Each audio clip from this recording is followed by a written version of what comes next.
नमस्कार दोस्तों, Anoop study zone में आपका स्वागत है। इस वीडियो में हम लोग पढ़ेंगे भारत की भौगोलिक स्थिति और उसके विस्तार से संबंधित अब तक जितने भी एग्ज़ाम में प्रश्न पूछे गए हैं उसको हम लोग इस वीडियो में देखेंगे और साथ ही साथ जो उससे संबंधित और महत्वपूर्ण जो प्रश्न हैं उनका हमने संग्रह किया हुआ है और जो कि एग्ज़ाम की दृष्टि से काफ़ी महत्वपूर्ण होगा। और इस वीडियो को आप लोग लास्ट तक देखिएगा। उम्मीद है कि इससे संबंधित जितने भी प्रश्न आपके मन में उठते होंगे तो उस प्रश्नों का जवाब इसमें आपको मिलेगा। और साथ ही साथ आप एग्ज़ाम में कोई भी क्वेश्चन इससे आता है या जो भी इससे बन पड़ता है वो आपका छूटेगा नहीं। तो चलिए बिना देर किए चलते हैं आज के पहले क्वेश्चन की तरफ। आज का पहला क्वेश्चन है, भारत के मुख्य स्थलीय भूभाग का अक्षांशीय विस्तार किन अक्षांशों के बीच स्थित है? तो यहाँ पे मुख्य स्थलीय भूभाग के बारे में बात कर रहा है। तो मुख्य स्थलीय भूभाग जो है वो 8 डिग्री 4 मिनट उत्तरी अक्षांश से 37 डिग्री 6 मिनट उत्तरी अक्षांश के मध्य स्थित है, यानी कि इसका पहला ऑप्शन सही हो जाएगा। ठीक है, अब बात करें भारत की, तो भारत जो है ग्लोब पर उसका स्थान ये 0 डिग्री जो लाइन गुजरती है इससे भूमध्य रेखा या विषुवत रेखा बोलते हैं। ठीक है, तो इसके उत्तर में स्थित है। इसके जब आप ऊपर जाएंगे तो इसे उत्तरी अक्षांश बोलते हैं, जब नीचे आएंगे तो इसे दक्षिणी अक्षांश बोलते हैं। ठीक है, तो भारत उत्तरी अक्षांश में स्थित है। और मुख्य स्थलीय भूभाग की बात किया है जो कि तमिलनाडु के कन्याकुमारी से लेकर और जम्मू और कश्मीर के कहाँ, वो इंदिरा कॉल तक इसका विस्तार है। ठीक है, तो वो जो इंदिरा काल है वो 37 डिग्री 6 मिनट उत्तरी अक्षांश पे स्थित है। तो यहाँ पे मुख्य स्थलीय भूभाग के बारे में बात कर रहा है। अगर यहीं पे द्वीप समूह हो सही तो अगर बात करें तो उसका अलग हो जाएगा, आगे आपको उसको क्वेश्चन के रूप में मिल जाएगा। चलिए अगले क्वेश्चन पे चलते हैं। अगला है, भारतीय मानक समय रेखा निम्न में से किस राज्य से होकर नहीं गुजरती है? तो यहाँ पे ध्यान देने वाला है कि कहाँ पे नहीं होकर गुजरती है। ठीक है, इसका मतलब कि जो ये ऑप्शन दिया हुआ है इनमें से 3 राज्यों में से होकर तो जरूर गुजरती होगी, एक में नहीं गुजरती है।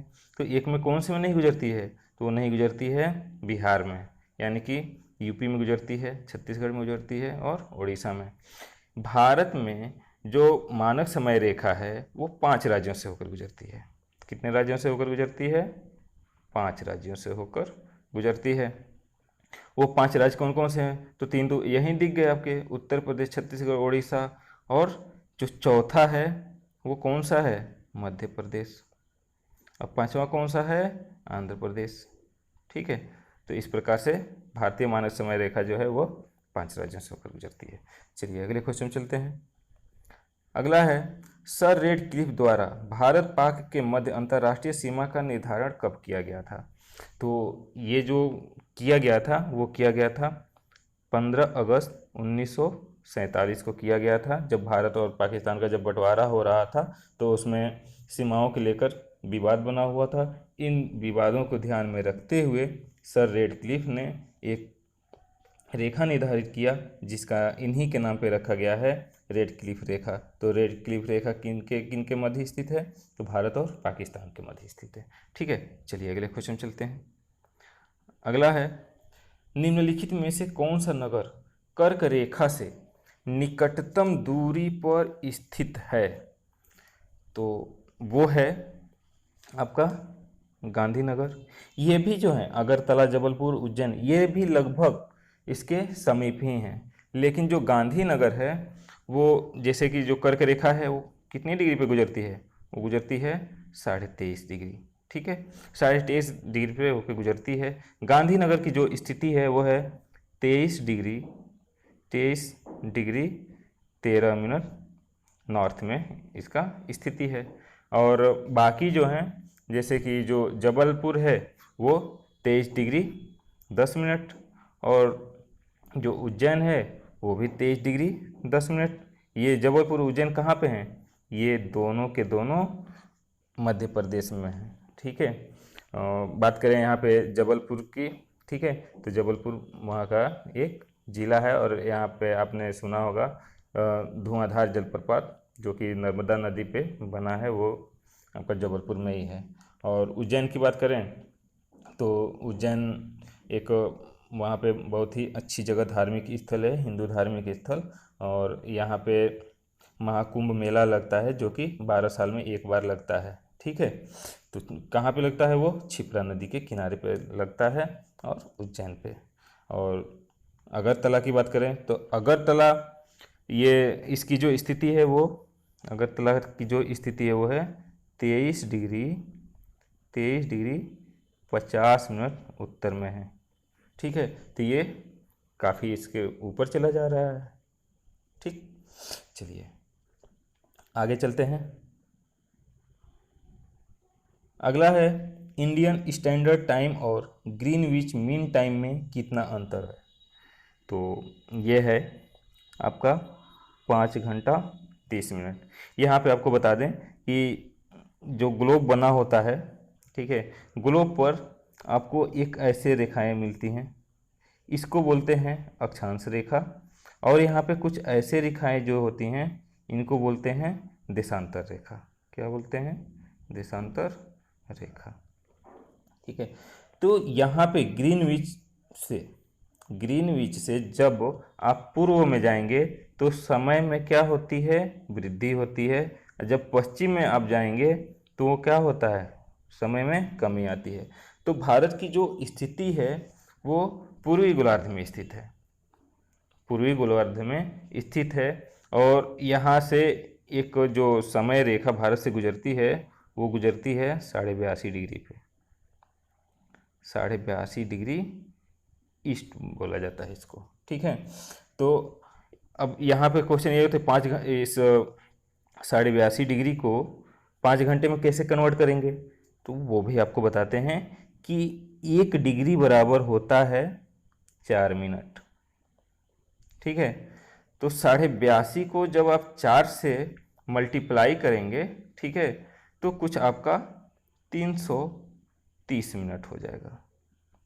और 330 मिनट तो घंटे में आप इसको चेंज कर लेंगे तो 1 घंटे में कितने होते हैं? 60 मिनट। तो 300 का मतलब हो गया 5 घंटा और 30 मिनट आपका शेष बचे, तो 5 घंटा 30 मिनट आ गया है। ठीक है, यानी कि इतना वहाँ से और यहाँ के समय में अंतर है, डिफरेंट है। चलिए अगले क्वेश्चन चलते हैं।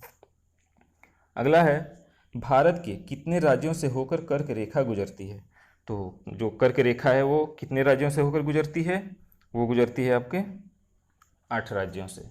अगर आपने भारत की स्थिति एवं उसका विस्तार से संबंधित अगर आपने क्लास देखा होगा तो उसमें आपने देखा होगा कि इसको एक ट्रिक के माध्यम से बताया गया है, इन 8 राज्यों का नाम बताया गया है। ठीक है, तो अगर आपने अभी तक हमारा चैनल नहीं सब्सक्राइब किया है तो पहले तो चैनल सब्सक्राइब कर लें। ठीक है, और चैनल सब्सक्राइब करते समय बेल आइकन को भी दबा दें, जिससे कि जो भी हम वीडियो डालें उसका नोटिफिकेशन आप तक पहुंच सके। और उसके बाद से आप अनूप स्टडी जोन पे जाकर वहाँ पे प्ले लिस्ट में आप भारत की स्थिति एवं उसका विस्तार भी देख सकते हैं। साथ ही साथ आपको वहाँ पे और भी तैयारी से संबंधित आपको वीडियो मिलेंगे, जैसे कि उसमें रीजनिंग प्रैक्टिस सेट से लेकर हिंदी सारी चीज़ें आपको मिलेंगी। ठीक है, तो और जो 8 राज्य हैं वो 8 राज्य कौन कौन से हैं जिससे होकर गुजरती है? तो ये गुजरती है गुजरात से, राजस्थान, मध्य प्रदेश, छत्तीसगढ़, झारखंड, पश्चिम बंगाल, त्रिपुरा और मिजोरम से होकर ये गुजरती है। तो कितने हो गए? गुजरात 1, राजस्थान 2, मध्य प्रदेश 3, छत्तीसगढ़ 4, झारखंड 5, पश्चिम बंगाल 6, त्रिपुरा 7 और मिजोरम 8। तो इस प्रकार से 8 राज्यों से होकर गुजरती है। ठीक है, चलिए अगले क्वेश्चन चलते हैं। अगला है भारत और श्रीलंका को अलग करने वाली जल राशि है। तो भारत और श्रीलंका को जो अलग करती है कौन सी जल राशि है? वो है पाक जल संधि। इसको इंग्लिश में पाक स्टेट भी बोलते हैं।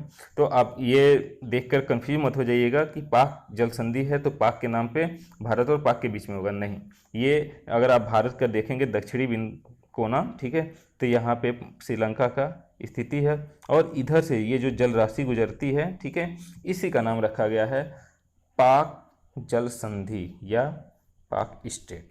ठीक है, चलिए अगले क्वेश्चन चलते हैं। अगला है भारत की सबसे लंबी अंतर्राष्ट्रीय सीमा किस देश के साथ है? तो भारत की जो सबसे लंबी सीमा रेखा है वो किसके साथ है? वो है आपका बांग्लादेश के साथ। ठीक है, बांग्लादेश के साथ कितना सीमा बनाती है? तो ये बनाती है 4096 किलोमीटर सीमा अपना साझा करती है। ठीक है, चलिए अगले क्वेश्चन चलते हैं। अगला है, निम्नलिखित देशांतरों में से कौन सी रेखा भारत की प्रमाणिक यामायोत्तर रेखा है?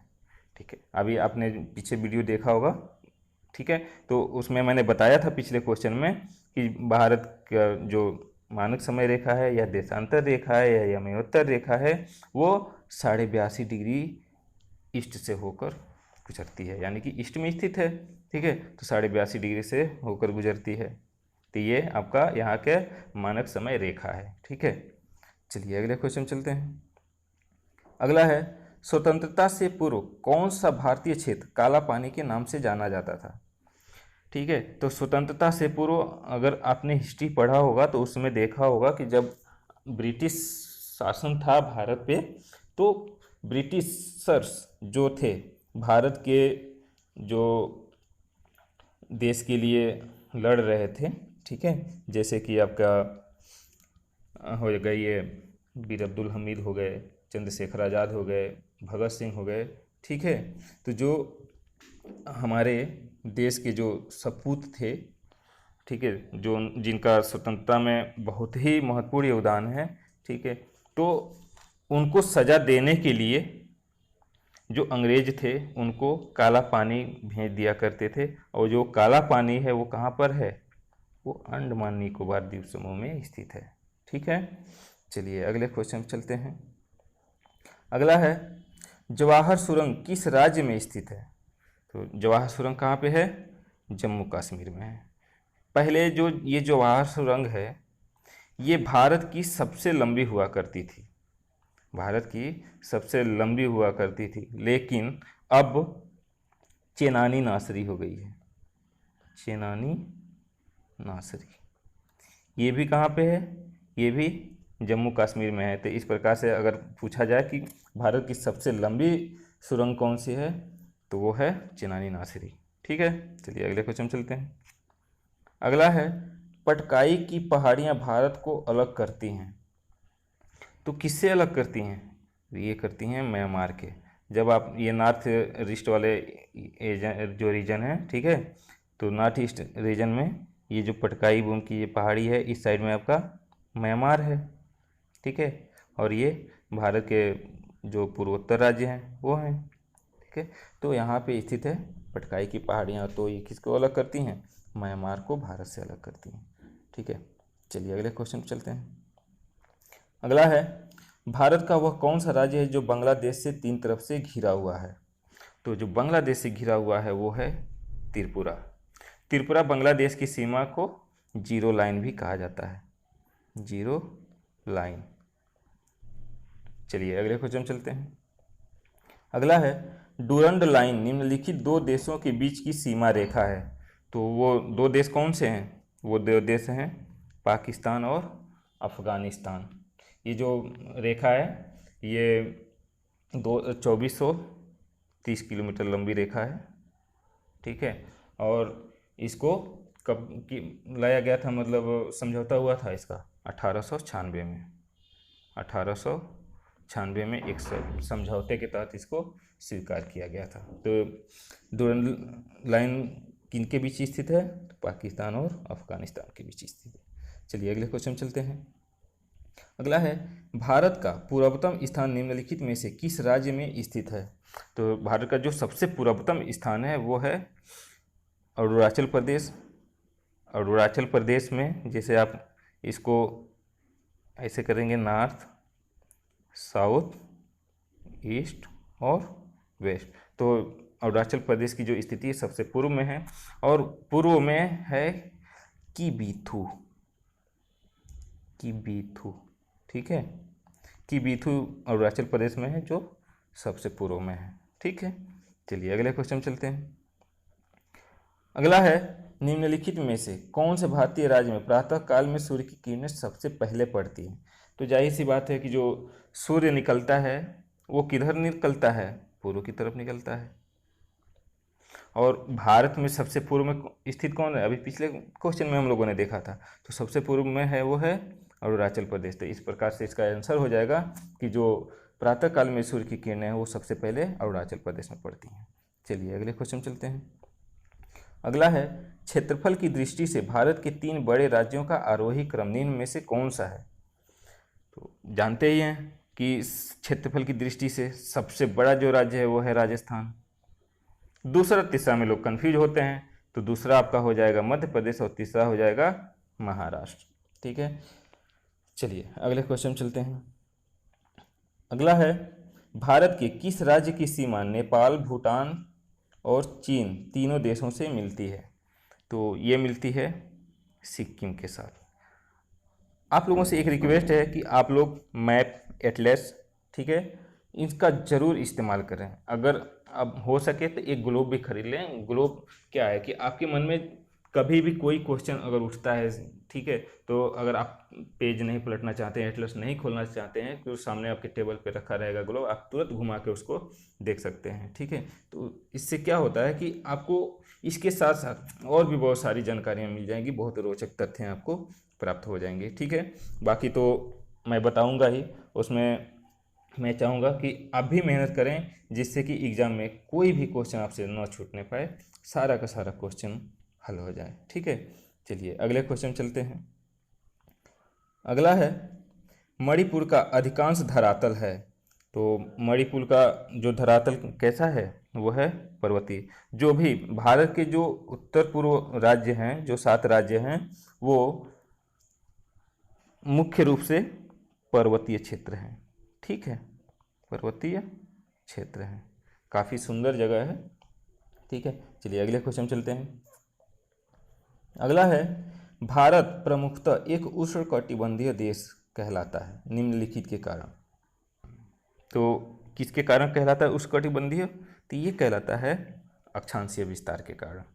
ठीक है, अक्षांशीय विस्तार के कारण ही किसी भी देश की जो जलवायु होती है वो निर्धारित होती है। ठीक है, तो भारत की जो अक्षांशीय विस्तार है वो आपको पहले ही क्वेश्चन में बता दिया गया है। और चलिए आगे क्वेश्चन चलते हैं। अगला है, क्षेत्रफल की दृष्टि से भारत का विश्व में कौन सा स्थान है? ठीक है, तो भारत का जो विश्व में स्थान है वो है 7वां। इससे जो 6 बड़े देश हैं वो कौन कौन से हैं? तो वो है रूस, ठीक है, कनाडा, चाइना, ठीक है, अमेरिका, ब्राज़ील और ऑस्ट्रेलिया। ये जो 6 देश हैं ये भारत से बड़ा है, तो 7वां किसका नंबर हो जाएगा? भारत। इस प्रकार से ऑप्शन ख यानी कि दूसरा ऑप्शन से हो जाएगा। चलिए अगले क्वेश्चन चलते हैं। अगला है, निम्नलिखित में से कौन सा स्थान भूमध्य रेखा के निकटतम स्थित है? तो भूमध्य के रेखा के सबसे जो निकटतम है वो है इंदिरा पॉइंट। इंदिरा पॉइंट भारत की जो सबसे दक्षिणी विस्तार है और इसकी जो स्थिति है वो है बंगाल की खाड़ी में, बंगाल की खाड़ी में स्थित है। ठीक है, चलिए अगले क्वेश्चन चलते हैं। अगला है, जनसंख्या के दृष्टिकोण से भारत का विश्व में स्थान क्या है? तो जनसंख्या के दृष्टि से जो भारत का स्थान है विश्व में वो है दूसरा। हाँ दूसरा, यानी कि ऑप्शन भी दूसरा और भारत का विश्व में स्थान भी दूसरा। तो पहले पे कौन है? तो पहला पे है चीन।